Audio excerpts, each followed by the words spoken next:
нашата утринска тема. Денес ја посветуваме на климатските промени, токму заради тоа што денес е 4 ноември, ден прогласен за Светски ден на климатските промени, но споменавме и тоа е апсолутно така дека во текот на годината и воопшто почесто треба да се зборува токму за климатските промени, што всушност тие значат, како ги чувствуваме и што е она кое што треба да се превземе, дали е доцна, еве на глобално ниво слушаме и читаме дека навистина доста се зборува, но што е она кое што треба да се примени во пракса. Голема и широка тема која што ќе се обидеме да ја некако сублимираме во следниот половина час со оние прашања кои што ги имаме јас и Цеце за нашите денешни гости. Едниот од нив во студиото, почитуваниот професор доктор Ивица Милевски, кој што е од Институтот по географија при Природно-математичкиот факултет, а подоцна ќе имаме можност и онлайн да го вклучиме Кирил Пржо, кој што ни е во Минхен, така? Да, во Минхен од Германија, токму од таму ќе го вклучиме и секако и тој ќе има свој излагање или став на денешнава тема која што сметаме дека е многу важна да се зборува во медиумите. Добро утро, професори, добро дојдовте во нашето студио. Пред се ќе ви се заблагодариме што одвоивте во утро време за утринска на Телма, бидејќи вашето секојдневие, како и впрочем многумина, е доста динамично со голем број обврски уште од стартот на денот. Денеска особено пак со дождов и метеж во сообраќајот, но сте ни тука и за нашите гледачи и за нас да на овој ден малку продискутираме за климатските промени во вашиот домен или она кое што представува ваша работа и знаење и искуство досега. Добро утро, благодарам на поканата ваша. И можеби овој ден е, иако секој ден треба на такво нешто да се размислува и да се дејства, да кажеме, овој ден е можеби соодветна некоја прилика и благодарности за вашата телевизија, што еве ќе се обидеме да кажеме она што, како што фино рековте, што е генерално пак од мој домен, бидејќи мојата главна тема на работа и на истражувања се геодиверзитет, геонаследство, геонепогоди, но тоа е многу блиско врзано и со климата и со климатските промени, така да од тука ни се и тие сите сознанија, работи што ги имаме и што ни се навистина битни за да може тоа да го направиме на вистински начин како што треба. Да, често велиме дека треба што повеќе да се зборува во медиумите за климатските промени, па може ли вака попластично или народски да им објасниме на гледачите и што се подразбира по тој термин и дали веќе можеме да кажеме дека живееме во ера кога ги чувствуваме последиците од истите? Така, јас неколку пати имам кажано, бидејќи имам неколку пати гостувано на вакви теми, дека можеби терминот климатски промени е во ред, но некогаш она во која што ние смисла го употребуваме, тоа не е најсоодветно во смисла да климатски промени постоеле од како постои планетата Земја. Да. Значи, низ целиот тој период имало периоди кога климата била многу топла, кога била некогаш и многу студена, долги периоди имало таму пред околу 700 милиони години, околу 20 милиони години кога Земјата била буквално окована со мраз, замрзната и така натаму. Така да исто така пред 20, 30, 50, 100.000 години исто се јавува така наречени глацијални циклуси, ледени циклуси и тие интерглацијални периоди кога што температурите драстично се зголемувале. Сега има еден познат Милутин Миланковиќ кој што говори всушност за тие циклуси кој што навистина е многу познат, светски многу познат во тој поглед, кој што вели дека се наоѓаме тука некаде на крајот на еден топол циклус и ќе следи следен глацијален циклус или следен ладен циклус, кој што би требало да следи за некои 500, 600, 700 години, односно да почне. Сега проблемот е друг. Проблемот е што ние зборуваме овдека за така наречени антропогени или антропоусловени климатски промени, кои што се актуелни за последните 150-200 години по она индустријска револуција, кога драстично доаѓа до зголемување на употребата на тие така наречени фосилни горива и стакленички гасови, и таа огромна количина на стакленички гасови кои што се испуштаат од согорување на јаглен, од согорување на нафта и така натаму, доаѓаат во атмосферата и предизвикуваат ефект на стакленичка градина, па ние, пак ќе кажам, во последните 150 години, например, имаме глобално покачување на температурата некаде и до 2 степени Целзиусови, што некој ќе каже па не е ништо тоа 2 степени Целзиусови, но кога сме настинати, кога имаме проблеми, кога температурата ќе ни се покачи од 36,5 на 38,5-39 степени, веќе многу неубаво се чувствуваме. Да. Дури се плашиме што ќе се случи понатаму. Така да и плюс тоа, ова што го велиме околу 2 степени Целзиуси, велиме тоа е некој просек. Што значи имаме во некои региони многу повеќе, некои региони на светот, особено во некои периоди од годината. Значи, особено во летниот период, например, на наши подрачја, температурите драстично се повисоки од она што биле во 50-тите, 60-тите години и така натаму. Тоа има повторно се уште во домен на различни теории, различни спекулации, што отвара простор некои дури високи личности светски да кажат, па ние можеби тоа е само еден краток период и така натаму, па ќе се врати повторно во некоја нормална климата, но не станува збор за тоа. Значи, периодите, вообичаено кога климата природно се затоплувала, траеле со стотици, па да не кажам и илјадници години. Сега ние имаме многу интензивен тренд, например, дури за последните 30-40 години. Работевме одредени истражувања за, не само јас, работено е во доста на подрачјето на нашата држава, значи дека во последните 60-70 години, значи во просек, температурите се покачени исто така за 1,5 до 2 степени Целзиус, што е навистина, дури излегува дека подрачјето на Македонија и на Балканскиот полуостров е тешко погодено со ова прашање. Значи, исто комуникација со колегите од Србија, од Хрватска, и тие доаѓаат до заклучок дека овој дел на Балканскиот полуостров, Грција да не зборувам исто така, значи некако како да е особено погодена од тој пораст на температурите, драстичен, така да, еве, се гледа и на некои карти и на некои графикони што ги работевме, дека навистина тоа има некој многу сериозен тренд на пораст, посебно на температури. Да. Зборуваме, значи, вака од ова кој што јас успеав да го сватам, е дека климатските промени или промените во климата се, да речеме, составен дел од природата на нашата мајка, планетата Земја, но она кое што се разликува од минатото и денес е времето, односно скратувањето на времето и предизвикување на, нели, глобалното затоплување, а и се разбира влијанието зошто е тоа така.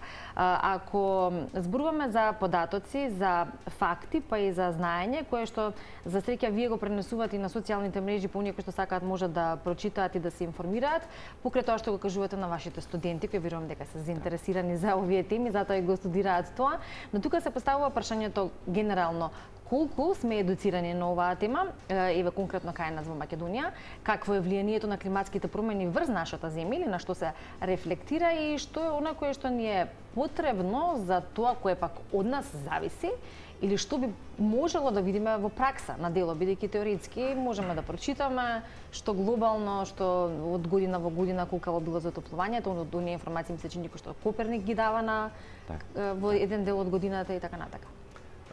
Вака, во однос на едуцираноста и на има доста, еве, речиси постојано се вртат дали на социјални мрежи, дали некои емисии документарни кои што укажуваат на она што ни се случува, но сепак мислам дека може тој пристап да биде многу посериозен од училиштата до факултетите.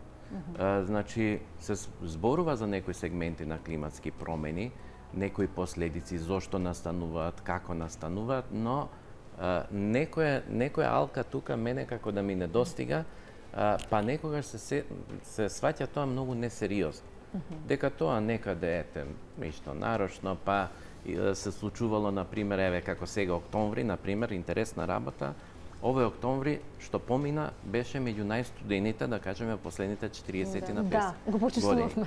И сега веднаш некој нема врска какви климатски промени и така натаму. Но тој октомври што беше многу, да кажеме, постуден од просекот, фактички е резултат на тоа што имавме претходно многу топло лето, многу сушно лето и целиот претходен период на 2025 година беше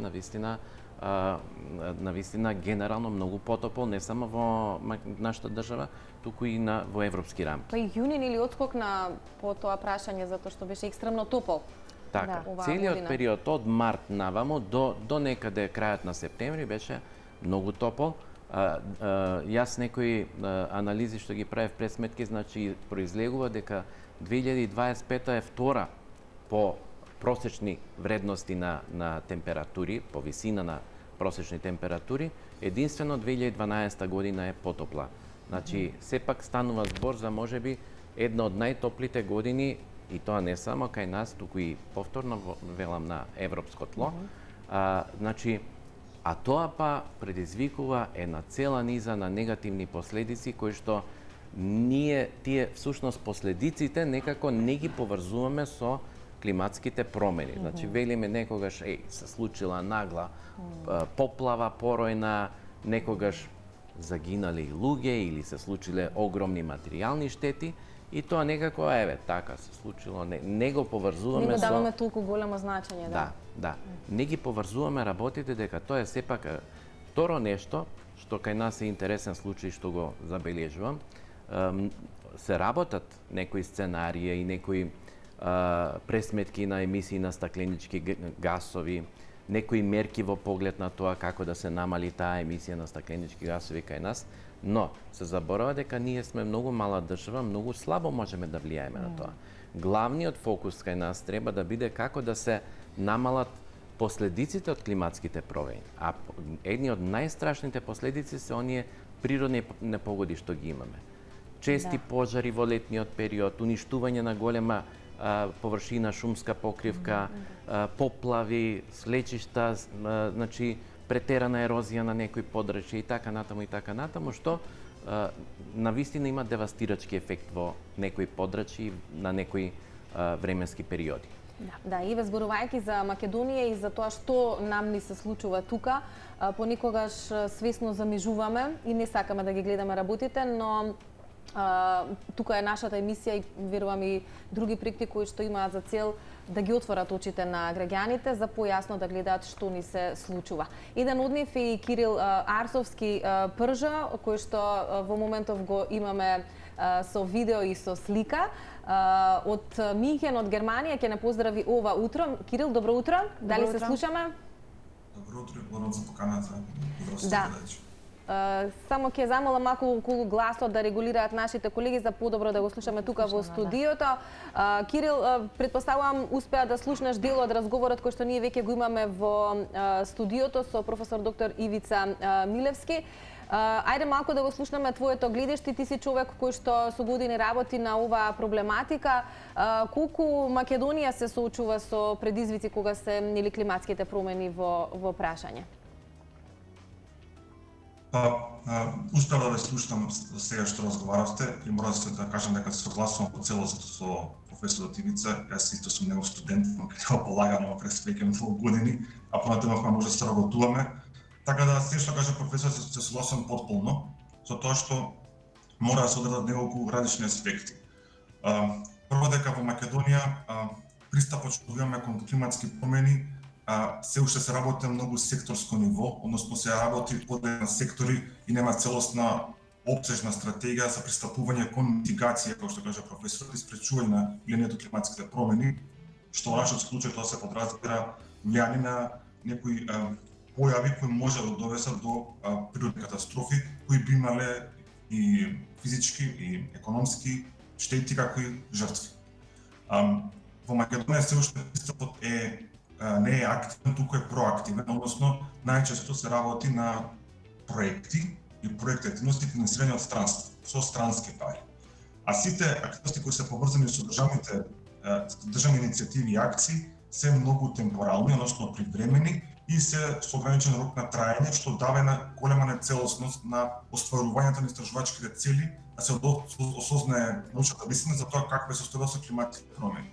Во Македонија се уште постои многу мал број на автори и истражувачи кои продуцираат информации. Бидејќи во Македонија, ако се видат сите статистики, најголем проблем со нашата држава е тоа што имаме ние така наречена data deficiency, односно недостаток од научни информации за тоа точно која е состојбата. Ние располагаме со многу мал квантум информации од многу мал број на истражувачи и тие истражувачки информации доаѓаат од една проактивност како истражувачи. Не се дел од некоја поголема долгорочна стратегија која ќе пристапи кон решавање, создавање услови да се митигираат, односно се ублажат сите промени кои доаѓаат од климатските промени.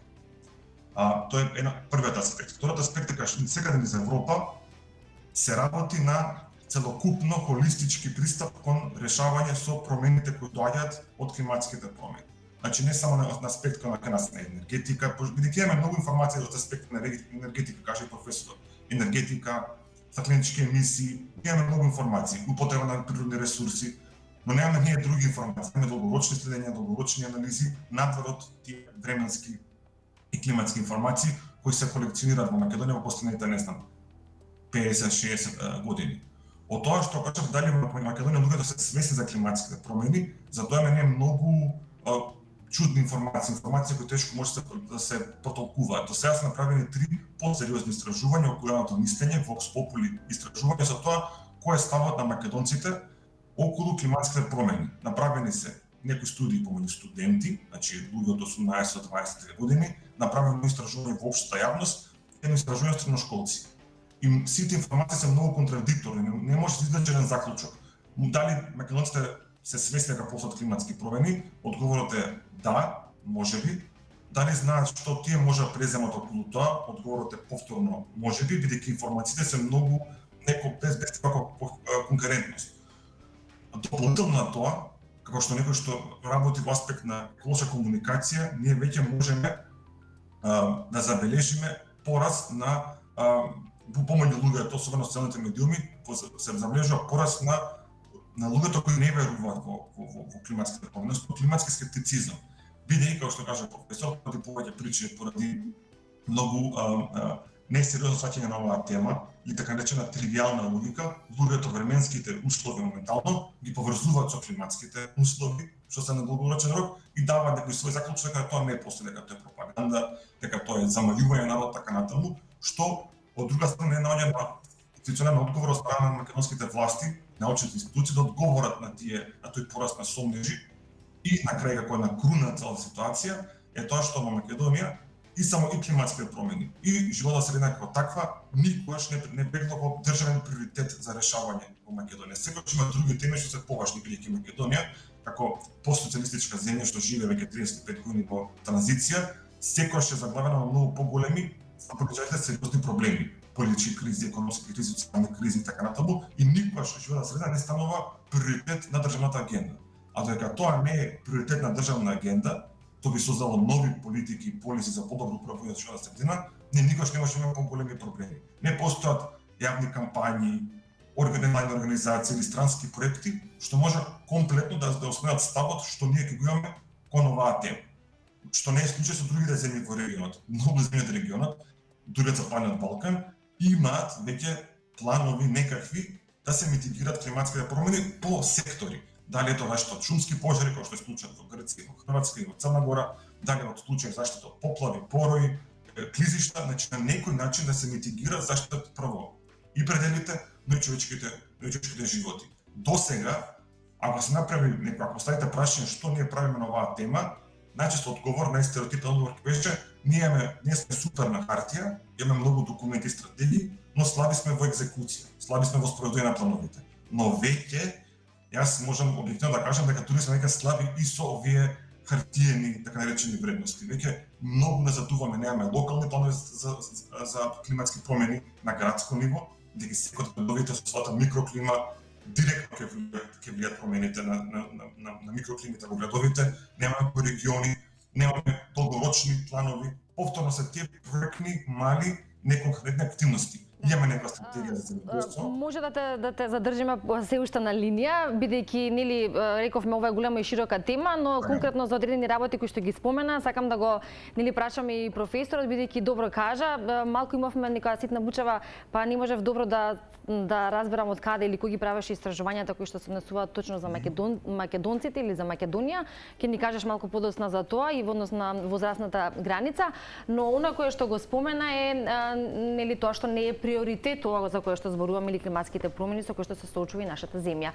За тоа како се користат средствата, финансиските средства, дали се користат, па дури и кога збориме за странски средства, дали можеме, дали имаме капацитет, можност и експерти кои што може тоа да го искористат на начин на кој што треба. А да потенцираме дека немаме институција каде што можат младите да ги учат и Јас, например, изучуваат овие работи? интересно нешто да кажеме, некои држави на Балканот, односно нивни високошколски системи, веќе воведуваат насоки, цели насоки за климатски промени и природни непогоди. Сега тоа е случај, например, во Србија, на Белградски универзитет се воведува такво нешто, во Словенија исто така слично нешто. Значи, се настојува да се добијат многу подобри сознание поврзани со климатските промени. Една работа. Втора работа, јас бидејќи нормално се занимаваме нели со научно-истражувачка работа, гледаме дека например на прсти може да се избројат научните трудови посебно оние пласирани во јаки меѓународни списанија од Македонија. Тоа се во рангот на 1, 2, 3, 4 труда годишно.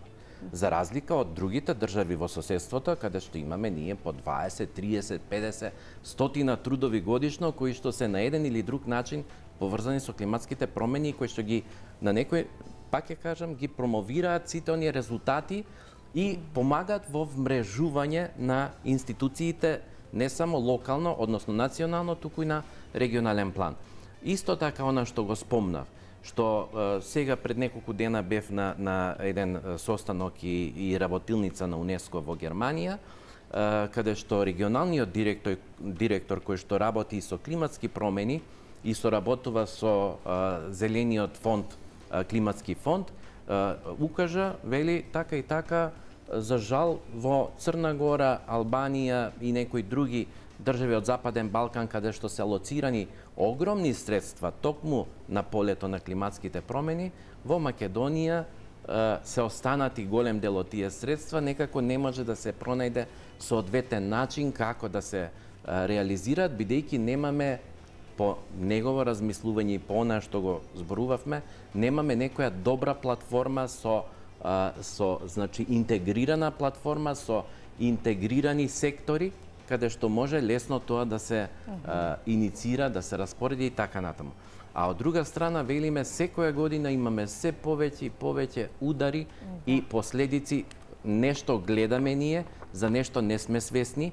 Ние ова лето што беше многу жешко, оние топлински острови, кои што се резултат и на климатски промени, на глобално зголемување на температурите, драстично, особено кај нас, но и на непочитување на градба, непочитување ние фактички она што кажа и господин Пржо, значи имаме и некои документи во ред дека не треба пример такви начини на градба, дека треба што повеќе зеленило, дека треба по можност водни канали за да доаѓа до природно некакво разладување и сето тоа да се применува до некаде, но од тоа ние сега за сега немаме ништо.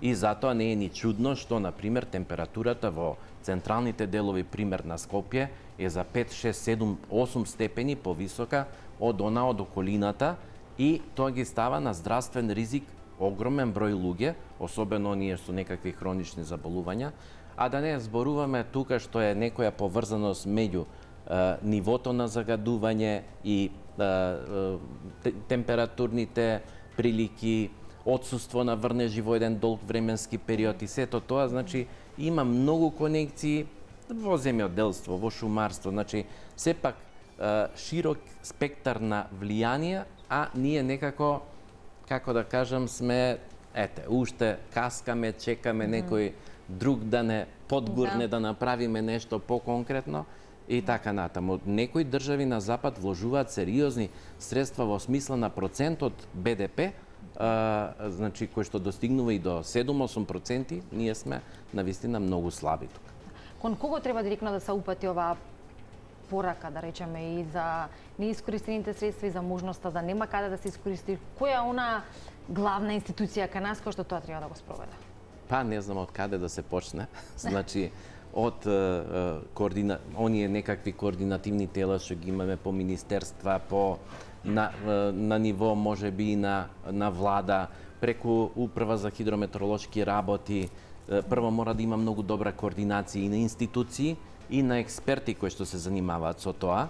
Значи не може еден да каже да, така треба, затоа што секогаш велиме многу мозоци, многу подобро ќе смислат и ќе размислат, отколку еден сам да реши или било да е тоа некој директор или некој фактор, да кажеме, општествен. Така да, за жал, некако не достигаат и такви покрупни настани на кои што ќе се изврши добра координација, до каде сме, што сме, кои се работите што треба се преземат. Инаку ние, само да кажам, сега баш пред околу 2 години завршивме една навистина обемна и голема студија за климатски промени за просторниот план на Република Македонија. И јас тогаш уште кажав дека сите тие документи треба транспарентно да бидат поставени, да може секој да ги види заинтересиран и да се надградува на тоа. Многу често кај нас и во други сектори документите стојат некаде по различни фиоки и секој работи нешто од ново. Значи го запоставуваме она што е веќе направено. Да, така. Кирил, ќе те вклучиме повторно едно твое истражување кое што си го работел некаде на почетокот од оваа година. Во него велиш дека нашата држава и се почесто ќе се соочува со овие климатски промени, односно истите се очекува да бидат позачестени и да имаат позасилен интензитет. Прашањето ми е кој најмногу ќе страда или кој најмногу ќе ги чувствува последиците. Би сакала само да споменам дека тука ја наведуваш намалената достапност на вода која што може да влијае на производството на хидроенергија, што представува клучна компонента во снабдувањето со енергија на Македонија. Тука е достапноста генерално на водата која што е од суштинско и важно големо значење за нашата земја. Кои други сектори или сегменти се исто така засегнати, а е важно да ги знаеме и се дел, да речам, од твоето истражување кое што го споменав? Сите што живееме на територијата на Македонија, на некој начин климатските промени ќе влијаат врз нашето секојдневие и тоа е факт. И нема друга вистина.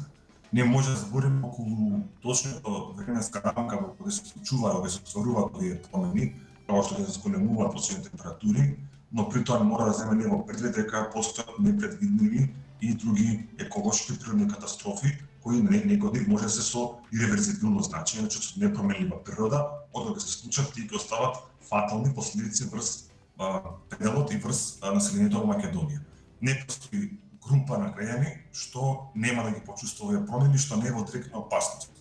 Од како да се земе? Луѓето што живеат во градовите, урбаните жители, ќе живеат во се потопли, се поврели и посуви градови, каде што кажа професорот, окружени со топлински острови, ќе се намалува количество на вода, водата во Македонија веќе се намалува, особено површинската вода, поради се поголема евапорација, се поголемо испарување.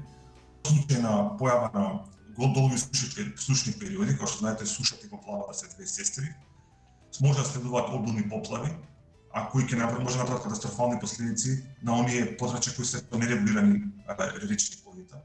Понатаму големи драстични ерозии може да направат клизење на земјиштето и уништување на пределите, човечките животи.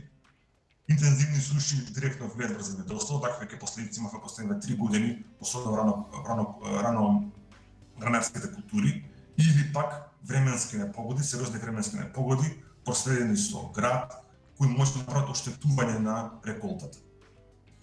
Потоа може да се види аспект и на шумарството, односно, иако во Македонија, според сите анализи, велиме дека 99% од сите шумски пожари се предизвикани од човек, но сепак и тие пожари кои се предизвикани од човек, при овие состојби ќе имаат поголем интензитет и поголема деструктивна моќ. Односно, ќе има може да се појават не само национални, туку и регионални пожари, како што за малку успеавме да се спасиме пред 4 години во пожар во Пехче, каде што буквално за малку ние можевме да изгубиме прв град во Европа што ќе беше загубен од пожар, и тој пожар можеше да премине граничната квота и да влезе во територијата на Република Бугарија.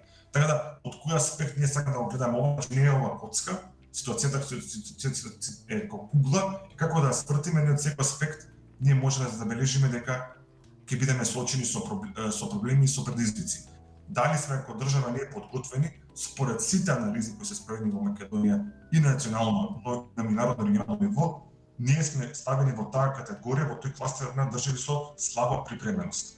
Значи, за да видиме ние пример, во науката, за на даден еден заклучок мора да користиме најмалото растојание што моментално го имаме. Најмалиот квантум информации и од тој правиме проекција. И ако видиме како до сега држава се справила со минорни поплави, со средни поплави, со шумски пожари, со поголеми пожари, како се справивме со големата поплава во Стајковци, што однесе неколку десетина човечки животи, таа информација треба да проектираме како ние би реагирале како држава кога се случат некои поголеми еколошки или природни катастрофи. Кога сме ние спремни да се справиме со тоа? Како се справивме со шумските пожари, како се справивме со поплавите, значи тоа не треба да биде аларма околу спремноста и координацијата на нашата држава. Наша држава беше спасена од волонтери, пожарникари од средноевропски држави, кои само иницијативно и само финансирани дојдоа во Македонија да ни помогнат. Тоа беше клучен фактор помеѓу оваа состојба сега и потенцијална огромна катастрофа. Значи, ние како држава не сме спремни да се справиме со последиците. И тоа нас треба најголем аларм да не биде. Ние цело време нашите временски и политички простор е како вакуум окупиран со дневни политички теми и заборава големата слика. А големата слика е безбедност на јавност, односно климатските промени како фактор за јавна безбедност. Исто како што ние вложуваме напори и политички капацитети за НАТО, за граѓање на одбранбени системи, ние истиот квантум на енергија треба да вложиме и заштита на населението од овие природни непогоди за кои веќе имаме и емпириски докази дека се случуваат и оставаат трајни последици врз државата. Да, Кирил, навистина се што спомена е на место, точно, и еве да се надеваме дека веќе еве после избори, можеби дел од луѓето кои што веќе ги добија челните позиции малку повеќе ќе размислуваат, затоа што спомена и ти, ова треба да биде аларм на нашето општество, што ни се случува и колку посвесно треба да реагираме на сите овие работи. Ти благодарам многу за твоето одвоено време ова утро. Те поздравувам до некоја следна прилика и дружба телевизиска.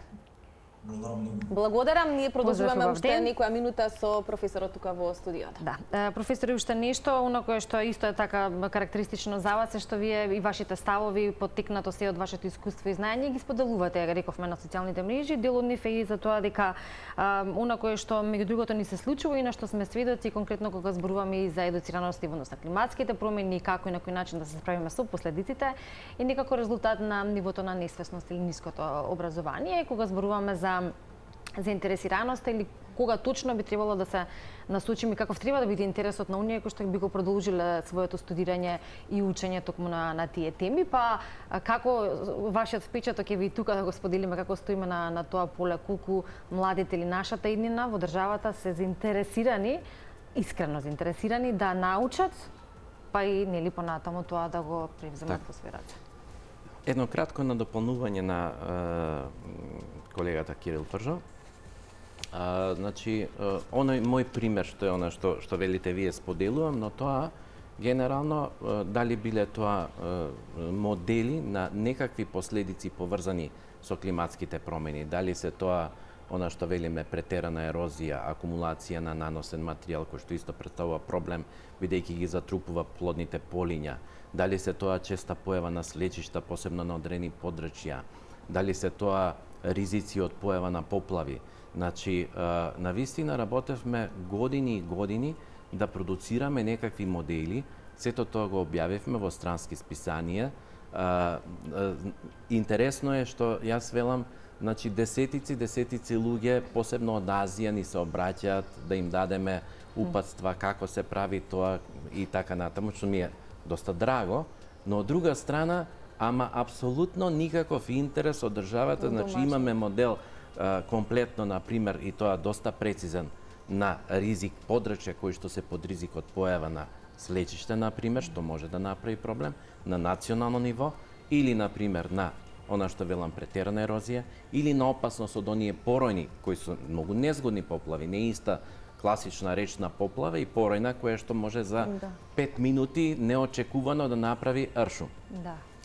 И за жал, значи без оглед што тоа е објавено и велам и се користи во некои други држави како пристап, кај нас тотално незаинтересираност, дури макар да се стави некаде на некоја платформа, па некој што е заинтересиран да го види тоа.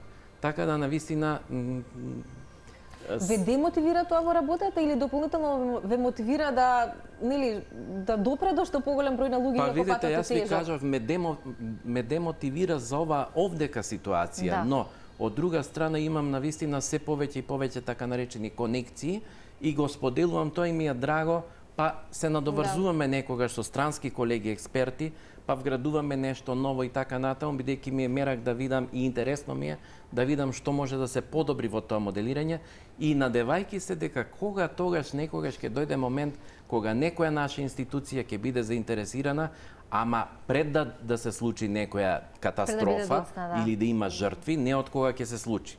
Не по Стајковци, туку пред Стајковци да биде тоа, пример.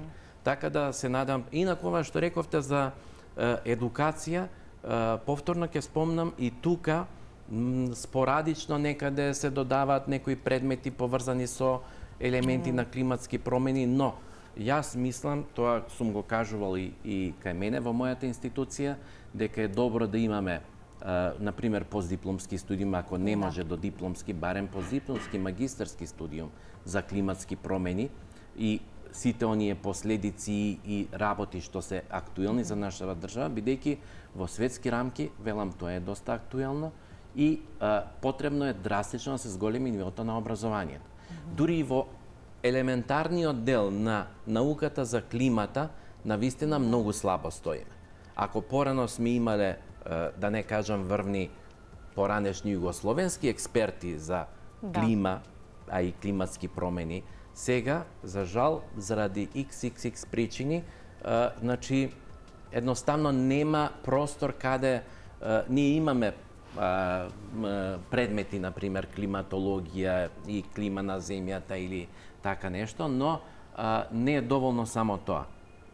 И не е, може би, веројатно на некој друг факултет, некоја сличен пристап таму имат. Но потребно е повторно нешто интегрирано на високо ниво, каде што ќе се соберат на вистина врвни стручњаци, професори, докажани, не само да кажам на зборови, туку и со резултатите кои што ги постигнуваат, да можат да им дадат соодветни знаења за тие кандидати да не заминуваат обично, за жал, како и во многу други. Каде најблиску можат да изучуваат вакво нешто нашите заинтересирани млади луѓе? Има пример во Грција, во Грција има многу јаки институции кои што се занимаваат и кои што обучуваат млади кадри за климатски промени во Бугарија, во Србија исто така. Еве сега спомнав дека се отвара комплетно насока за климатски промени, така да се надевам ние дека малку ќе се размрдаме, што се вели,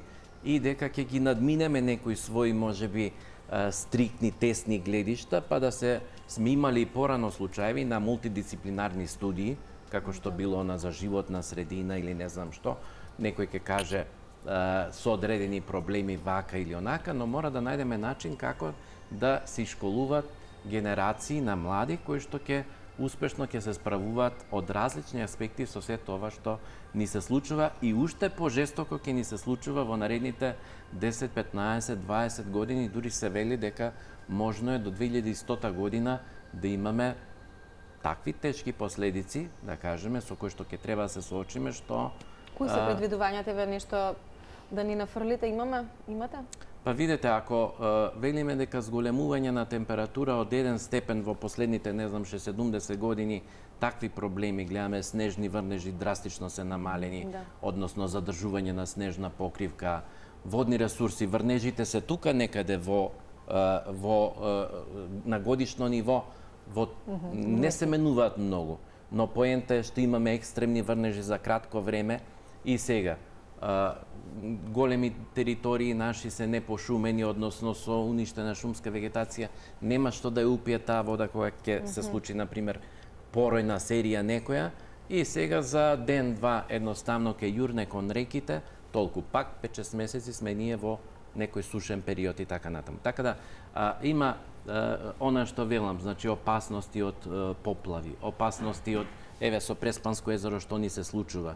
Зошто? Главно влијанието и антропогено, но езерото е доста пространо, испарувањето со температурните искачувања е се поголемо и поголемо така да ги губиме постепено оние водни тела што ги имаме, проблеми со производство на храна, здравствени проблеми со директни последици на силна загреаност, посебно на бетонизирани градски центри, значи без никакви паркови и така. Значи има еден цел сплет на работи и затоа велам неопходен е интегрален, мултидисциплинарен пристап, а не сегментирано еден нешто ќе направи, друг нешто ќе направи, на крај тешко може да го собереш сето тоа. Така е, да, и како што кажа Кирил, нели нормално се надополнивте и вие, веќе земјите од Западен Балкан или земјите на Балканот напредуваат и сериозно сваќаат ситуацијата, кај нас тоа споро оди, но еве како што... Ја само да извинете што ве прекинувам, да дополнам она што рековме, значи има доста средства на располагање, особено за Западен Балкан, и проекти, но и конкретни мерки и активности за справување со климатски промени. Имав можност пред некој ден тоа да го слушнам, но поента е да се најде начин како тоа дел од тие средства да дојдат кај нас и да се употребат најправилно, најсоодветно како што треба. Веројатно барем некој мал сегмент ќе биде поставен на вистински колосек. И во вистински раце. И во вистински раце. Така е, да. За да може да се потрошат тие средства како што треба и на начин на кој што треба. Се со целите да видиме и ние нешто на дело кога се зборува за соочување со последиците од климатските промени, додека не е доцна, а се разбира сите сме тука инволвирани, сите доидани, да се надеваме дека тоа така ќе биде. Благодарност до вас и за вашите трудови и проекти, на некој начин сите можности за да ги информирате гледачите и оние граѓаните и оние кои што сакаат да слушнат нешто повеќе, а секој на свој начин па некако ако може и да придонесе. Добро рековте, само кон крај ќе се надоврзаме на тоа дека повеќе мозоци се потребни за да нели се формира некое тело или институција која апсолутно ќе работи на тоа, но кај нас треба да го потенцираме моментот на усогласени мозоци заради тоа што си патиме од лични хирови кои што меѓу другото предизвикуваат несогласување и од тука резултатот не можеме да го видиме. Така да се надеваме дека тоа така ќе биде, а со вас и во следна прилика за можеби и нови информации и она кое што би било добро да го споделиме. Благодарам на вас и следна прилика се надам со дури многу попозитивни информации од сите овие. Да слушаме дека финансиите се искористени правилно. Благодариме многу.